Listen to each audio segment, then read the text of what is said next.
Greetings and welcome everyone to Sanctum 2. Sanctum 2 is a first-person shooter tower defense game, and it's also the sequel to Sanctum 1. I know, Sanctum 2? The sequel to Sanctum 1? What? Never. Next you're going to tell me Sanctum 3 comes next. Ridiculous. But anyway, Sanctum 2 is a first-person shooter tower defense game, and the story is as such. There are these basic alien sort of creatures, and they've gone crazy, and now they're trying to take over some random stuff, and they're basically messing stuff up. So we've got to make sure that they don't mess up any more stuff, otherwise that would be bad. So we got to go stop them by shooting them. You know, as you do naturally when you have a problem, just shoot it repeatedly until the problem is solved. That's the American way, right? Right. So that's what we plan to do. But before we get into the main game and the story and all that, let's look at some of the options that we have. Game mode, you start off with campaign, which is just what I talked about. You know, you play the campaign, and it is, you know, explaining the story, and then you get to the end, such and such, basic stuff. There's also a survival mode, which is the regular game, but endless. And there's also easy mode when it's a little bit too difficult. So we're going to be playing on easy mode for this video. No, I'm just kidding. We're going to be playing on the campaign, and we're also going to be playing private. There, as far as network goes, you can be private, which means no one can join. You can be public, which means anyone can join you, and you can be friends only, which allows you to manage who joins you, which is very nice, since this game does have a bit of a co-op focus. The story has 4 characters in it, so it's kind of obvious that there was a co-op focus in mind, and a lot of the maps seem to be balanced around the fact that you have multiple people guarding multiple points, which can be really difficult solo, might I add, but thankfully it's not too tough. Now, feats of strength, this game has a level system where you can level up by playing more and more missions in the campaign, and you unlock more items, and this will basically allow you to unlock more stuff quickly. So we see here we have basically enemies regenerate wounds, and that will give you 20 XP, an XP gain of 20%. So basically, you'll just make the game harder for yourself by selecting these, and you'll also increase how much you gain in XP. So let's just select all of these. Sure, why not? Okay, so we're going to be selecting all the feats of power, and we're going to be playing the Biolab mission. So let's just get this started. So you can see here, there are these little comic panels that you can see. This is how the story is told. There are no animated cutscenes. In the very introduction level, there was maybe there was the closest to that, where basically you were just running through the map and some explosions were happening, but that's it.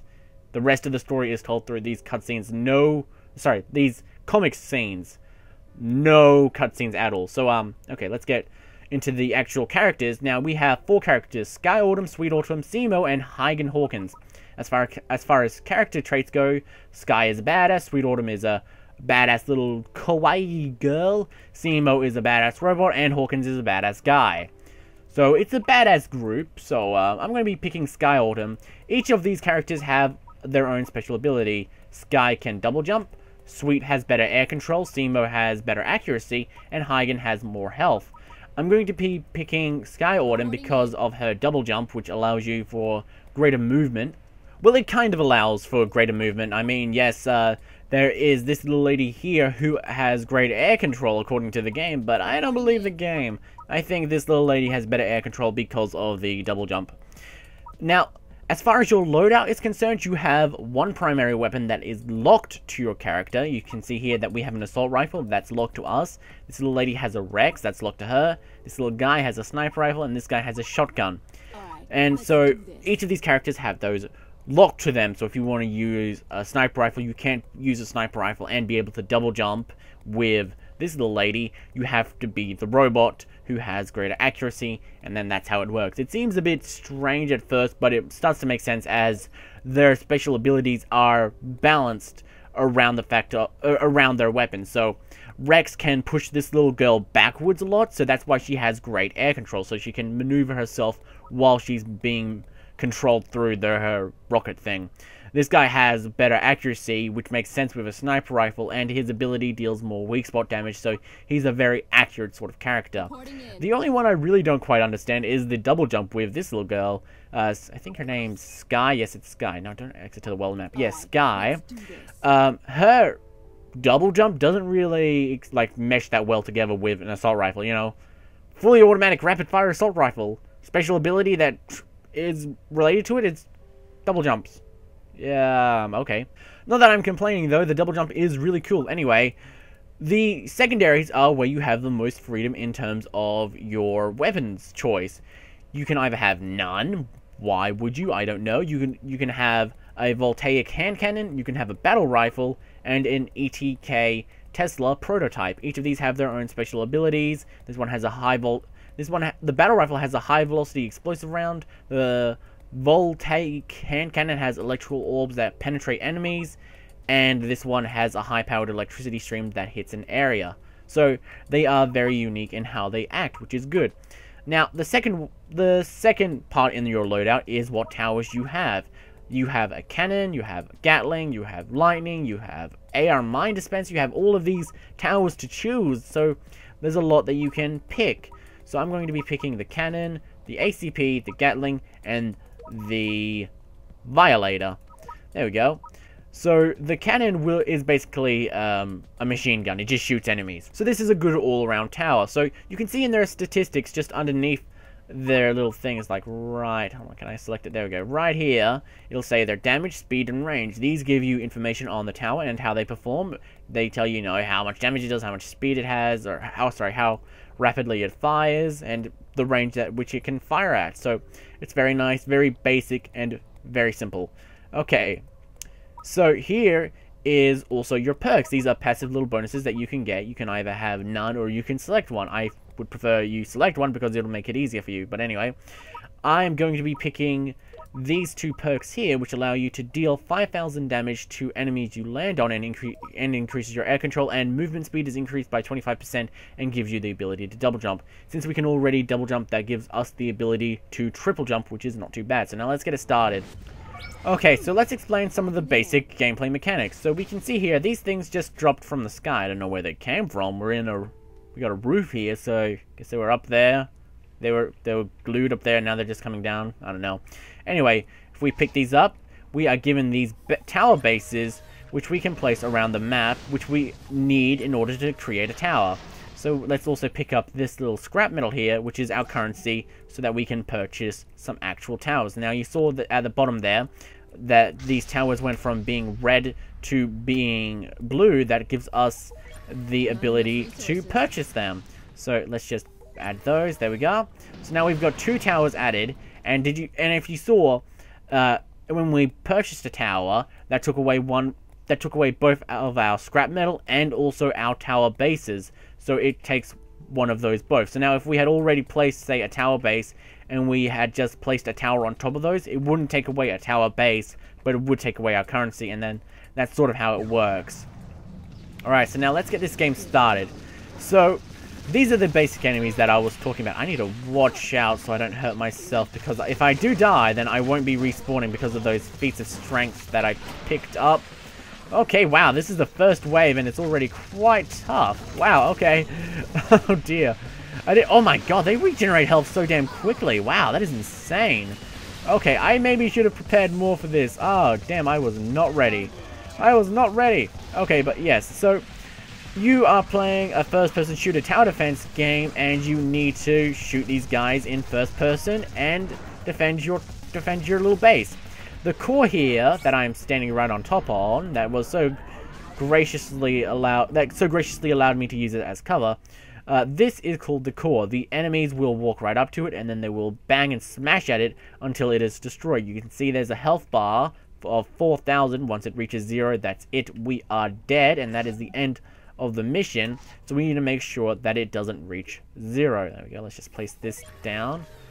How does that work? Ooh, can I pick this up? I don't know what that does, but it's interesting looking.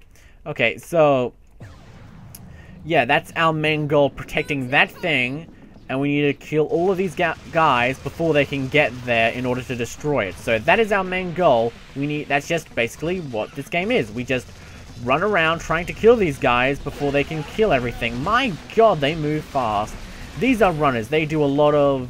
They don't do much damage. They don't have that much health, but they can move really fast, which allows them to get to the core really quickly before we can really mess them up. Okay, get out of here, please. My god, they just don't even care. Wow, please leave. So rude. They are going to destroy the core. This is not good. Okay, so yeah, it looks like they're really tough because of their regenerating health, because of that feat of strength that we picked up. Oh damn, I don't know how they expect me to be able to do this solo. Yeah, this game is normally not too difficult at all on solo, but yeah, this looks like to be quite a bit more difficult with all these feats of strength put on. So yeah, it looks like we're going to be losing. We've lost. Okay, great. So that's what the defeat looks like, so that's how you lose. So let's just redo this. So we got a little bit of XP there, 20% more because we had each feat of strength on there. So let's just leave this game. There we go. Now I'm going to be changing the game option to the easy mode so I can show you what it's like when you don't die in a freaking split second. Okay, there we go. So now we're on easy mode and feats of strength have been disabled. So that's interesting. So now let's just continue Biolab. So now that I've explained the basic gameplay mechanics, let's just start this again. So that's the core, that's what we have to defend. These are some mines that we can place to do mine-related things like blow people up once they step on them. So we just need to place some more towers around here. Let's pick here, and that's all I can afford right now. So we can't be doing much more than that. So now what you want to do in this game is basically not only just defend, not only just kill the enemies, you also want to try and guide them away from your tower, or sorry, your core, as long as possible.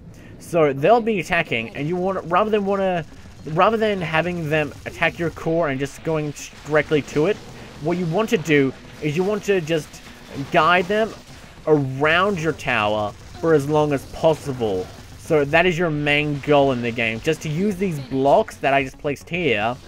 Rather than for just placing towers on, you use them to just mess about with the enemies until they die. So you can see here, it shows what path they're going to be taking. You can see here, just they're going to be going that way, so we can plan around that. So now they have to walk even further. So let's just also have them go further that way. I don't have enough. Okay, so my plan was to have them walk this way, then that way, and just really mess about with them and have them take a long time to reach their final destination. And that's what we want to do with these bases. We just want to make sure that they take a long time to reach the core, because if they do reach the core, they will bash it repeatedly until it is dead, or until they're dead. They will not give up. They are very determined. If there's one thing I can say about them, it's that. Okay, so now there is a secondary fire for each of the weapons. So you can see here, this has a grenade launcher that you can activate by pressing right click. And there's also a secondary fire for your secondary weapon, which is very nice. Each secondary fire is unique to that one weapon. So for example, say if there's a rocket launcher that you have, you can just hold down control, which will activate its lock-on feature, which you can use to lock on to enemies, which is very useful. So, there we go. Let's place these down here, and maybe... Oh, well, they're coming up from over here now. Great. Okay, let's place this... Sure, let's place that there. A lot of good that'll do, but whatever. Okay, so now... Whoa, hello! Let's just jump on this bad boy, see how he likes it. There we go. Oh, no, come on. There we go. Killed him just by jumping on him. Oh, I am a regular old plumber, if I do say so myself. So as far as like the kinesthetics of this game are concerned, it controls very nicely. There's a ADS that you can use, which wasn't in the main game. There's a, the previous game, Sanctum 1. There's a sprint button, which allows for a quicker movement, which was also not in the previous game, Sanctum 1. So there's a lot of very nice improvements made to the game. If there's one thing that I can say about this game, it's just that it's basically Sanctum 1, but better. So if you've played Sanctum 1, you know what I'm saying when I say Sanctum 1 had really long levels, like 40+ minutes long, and that can get kind of ridiculous. But this game, you know, the longest the levels can get is about 20 or 30 minutes, when in Sanctum 1, the very intro level went for like 1,000,000 years. So, yeah, it is a very nice change of pace in comparison to the original game, which just was very punishing if you failed at the last few waves, because you would have to replay those hours and hours of gameplay to just, sorry, not hours and hours, those like 30 or 40 minutes to get back to that one section in the final wave to reach where you were. So that was just very punishing and not very fun to accidentally die at the final wave and then having to redo all of that. That was just, oh, very grueling and very exhausting. And it left a sour taste in my mouth playing the original. But thankfully, they've kind of alleviated that problem by introducing shorter levels, which is really nice. It feels like you're getting a lot more done as well. And you feel like you're not losing as much when you die at the last wave. Like, if you die at the last wave in this, it's like, oh, what, you've lost like 10, 20 minutes? It's not that big of a deal. But in the original, it was like you've lost an hour of your time playing, and you didn't even beat one level. You have nothing to prove for it. So it felt like you had just wasted a lot of your time. But in this, even if you do lose, you do get XP, which is used to unlock more weapons. So you do still feel like you're progressing and that you're doing something. It's not just, oh, I wasted like an hour of my time playing this game doing nothing because I didn't advance in it and I didn't win, so I didn't get the feeling of satisfaction. There was none of that. But in this game, even if you don't win, you still get the satisfaction of knowing that you might have unlocked more weapons, which might give you a better chance next time. So basically, it's a lot more forgiving game. It's very enjoyable, very easy, but it still is relatively difficult while still, easy was the wrong word. It's a lot more forgiving and it's a lot less of an asshole. Basically, Sanctum 2 is a nice guy. It's a gentleman. It's a gentleman's game. If you are a gentleman, you would like Sanctum 2. If you're a bit of a insane masochist sort of guy, then maybe you would like the original Sanctum, because that game was just very punishing. Very punishing if you just weren't good like me. And this game has a little, while it does have a co-op focus, like the whole story revolves around 4 people. Geez, I wonder if you're supposed to play with 4 people. But this game isn't as punishing for playing solo. Like in the original game, like I said, you would have to play 40 plus minutes all by yourself, and then you would have to get back there all by yourself. But in this game, yeah, the levels are shorter, which means you don't have that much more time lost, and it's also easier to gather a party because trying to convince people that, hey, we should play this game for 40 plus minutes and then maybe not even make any progress at all, that's kind of hard to convince people to do that. But saying, hey, do you want to play this game for 20 minutes while we dick about and make progress no matter what, then, that's a lot more accepting. People are like, yeah, sure, whatever. I got time to kill, might as well. But the majority of people that I know, anyway, they don't have, like, an hour to kill and not make progress at all. So, yeah, I feel like this game is basically Sanctum 1, but better in every possible way. Like, see here, look at this, rank up. Like, you do that kind of stuff. Like, even if you don't rank up, you still feel like you're making progress, which is good. There's also, in Sanctum 2, a lot of little nice features, like this comic gallery, which allows you to see all of the comics that you've been through, that you've reached. And, yeah, that's a rage face. That's a poker face that guy's using. That's nice. But yes, this has been Sanctum 2, so thank you for sticking around, everyone. I hope you enjoyed it. Be sure to click the link to the Steam store page in the description below so you can purchase this game if it interests you. I really do quite like it, and maybe you should buy it, maybe we should play it together. Maybe we should. It's a great game, we should play it together. Do you really need any more convincing than that?